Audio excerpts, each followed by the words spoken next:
Hello everyone! When you started playing Final Fantasy XIV, you picked a class with a book. You became an Arcanist, which then opens up two classes that level together, giving you the job of the Scholar and the Summoner at the same time.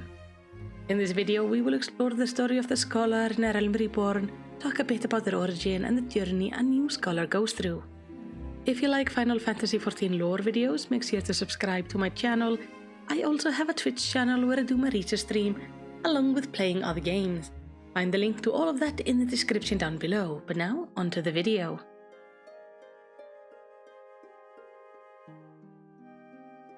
After we finish our tale as an Arcanist, it's finally time to pick a job.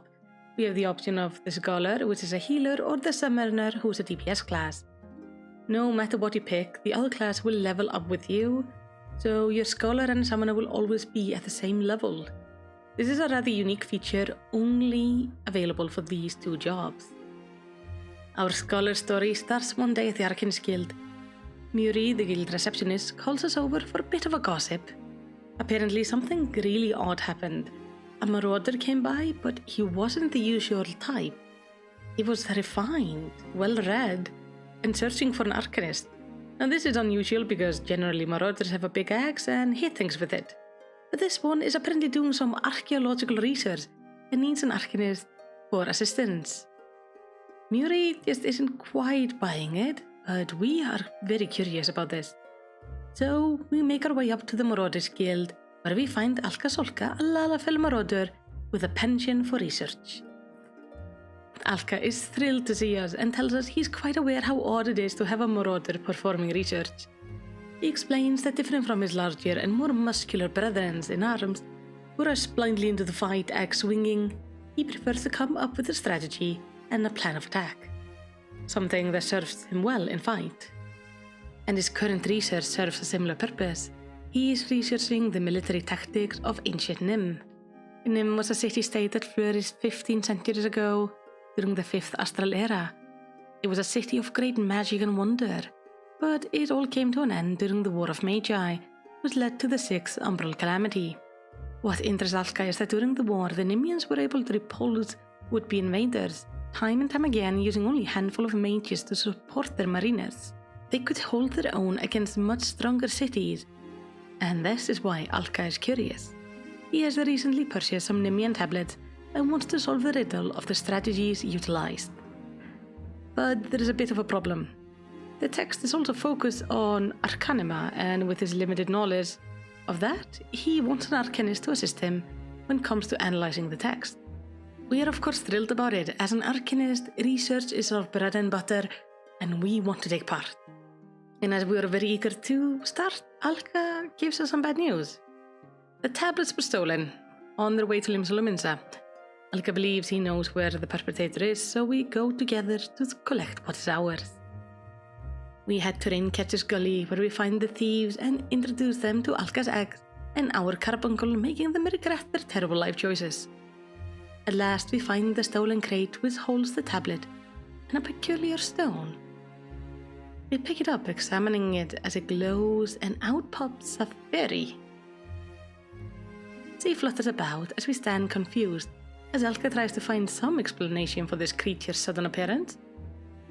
As he studies the tablet, he finds out that apparently Nymian scholars used to have fairies as familiars. This must be one of them. This particular fairy is completely ignoring Alka, but is very interested in us. She shows us her forms and greets us as Alka excitedly tells us we have just discovered the long-lost magic art of the Nymian scholar. Now, we didn't go into this planning to learn some new magical art, but who are we to deny the opportunity to discover long-lost magical mysteries? So we return to Limsa with our new friend in tow. We are told that she has two forms, those of Eos and Selena. They claim to serve different purpose, but in our modern game they truly do not. So simply pick the one you like the appearance of better. I'm going with Eos. She fits my pastel theme and is the appearance used in the questline cinematics. We take some time to get to know Eos and learn how to work with her. Then we return to Alka, who has spent the time deciphering the text.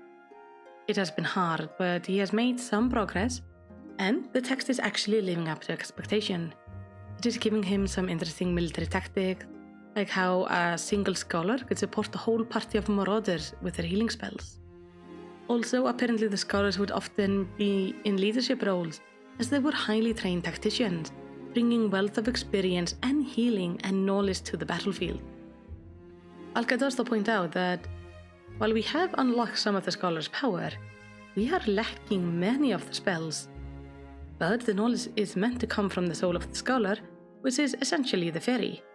And it seems our fairy suffers from some sort of an amnesia, so perhaps we should focus on helping her regain her memory. Alka thinks that maybe if we go to a familiar location, it might help arouse her memories. We are therefore to head to the city of Nym, or at least what remains of it. Perhaps something there will help. We do agree to head over there with our fairy.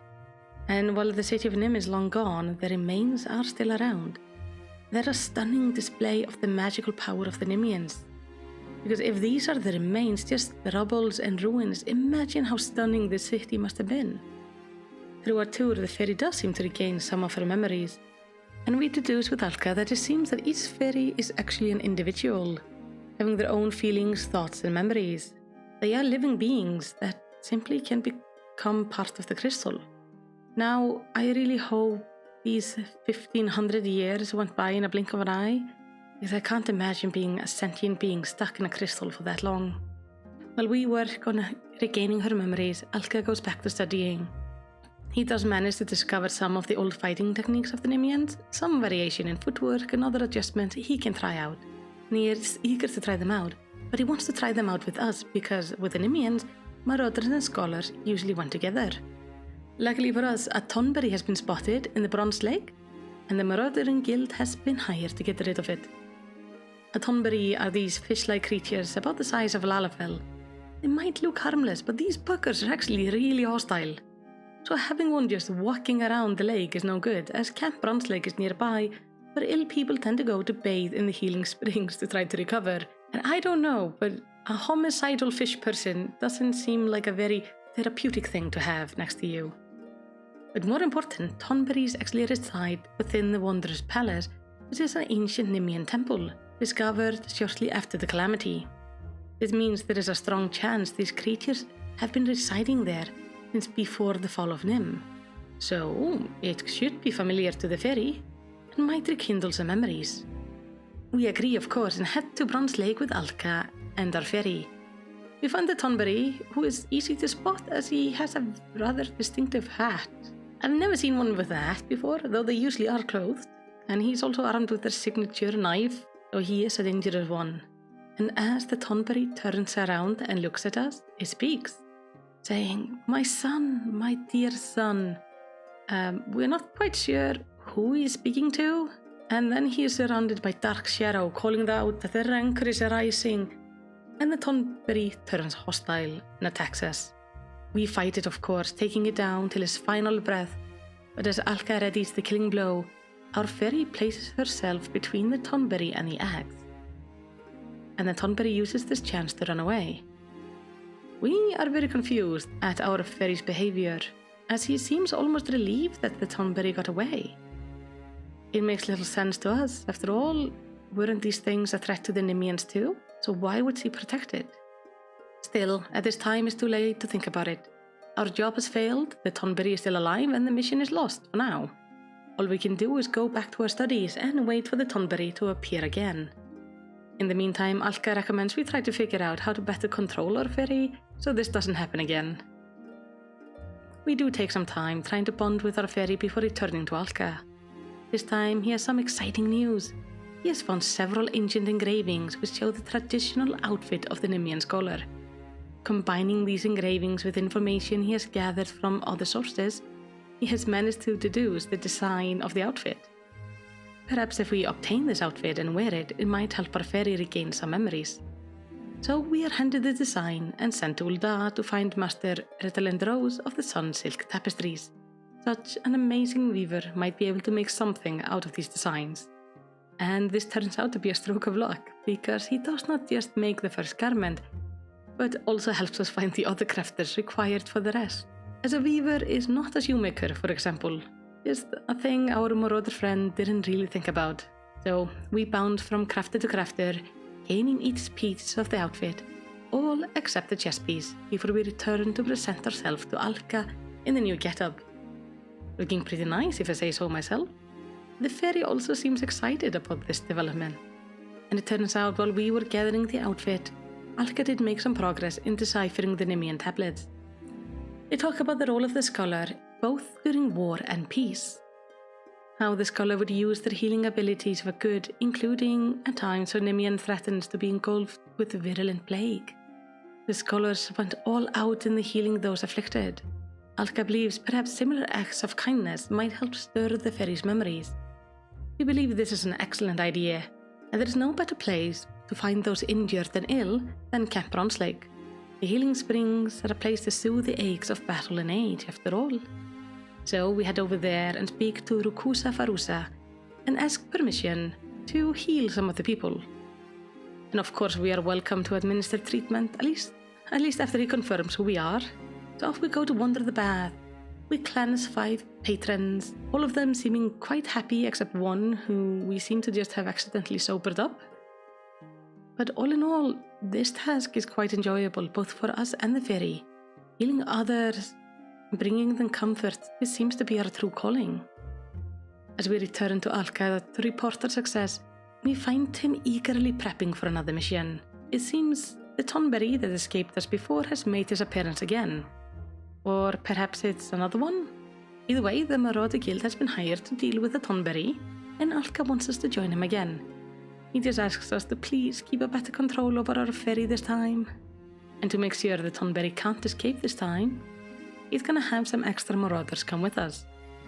We arrive at Bronzelake, where we see the tonberry, who seems indeed to be the one we saw before. And this time, it looks like it is in some sort of a trance. As soon as we spot it, our fairy starts getting agitated.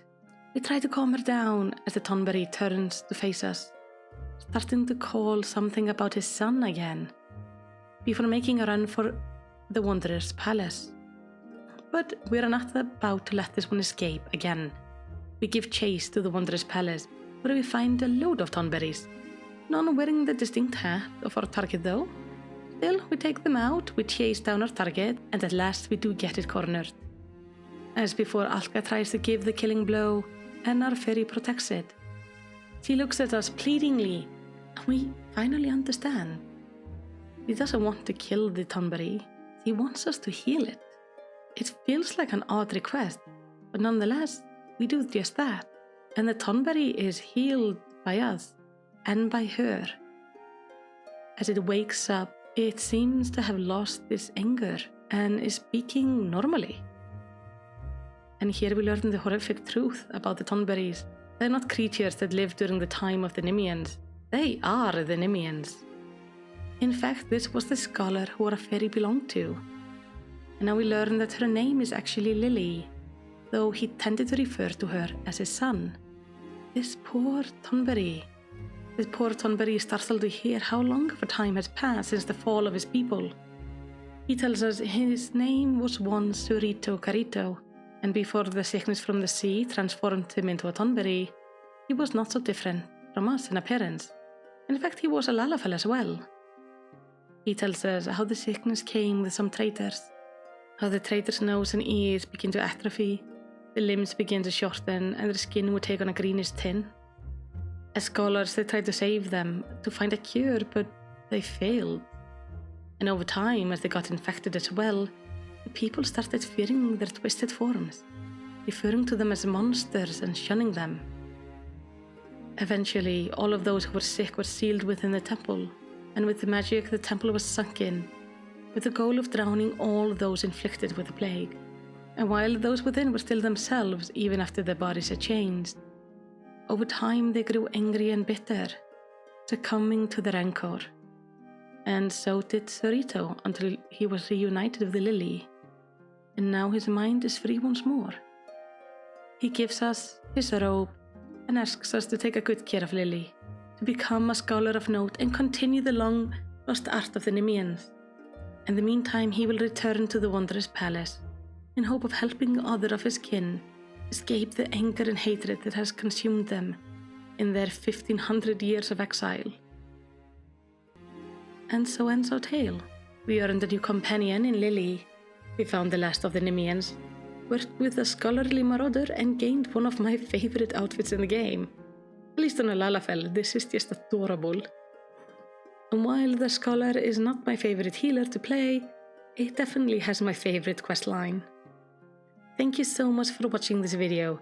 I do hope you liked it, and if you want to see some more of my content, then I recommend checking out one of the 2 videos on the screen. The upper video is the link to the research stream for the scholar, and below is something YouTube thinks you would love from my channel. But whatever you end up doing, I hope you have a lovely day.